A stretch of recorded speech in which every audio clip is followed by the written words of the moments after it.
কুরবানি করিও আল্লাহর জন্য করিও, দুনিয়ার কোনো মানুষকে দেখানোর জন্য বাবা কুরবানি করা যাবে না। যেই কুরবানি মনের কুরবানি হযরত ইব্রাহিম নবী না নিজের ছেলেদের কুরবানি দেওয়ার মাধ্যমে করল।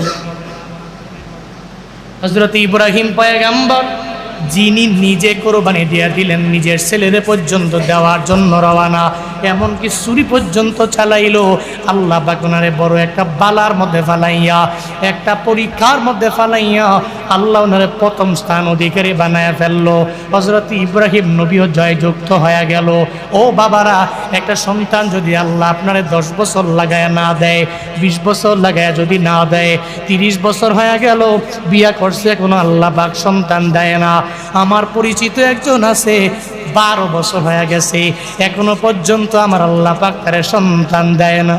এমন কোনো ডাক্তার নাই যেই ডাক্তারের কাছে যায় না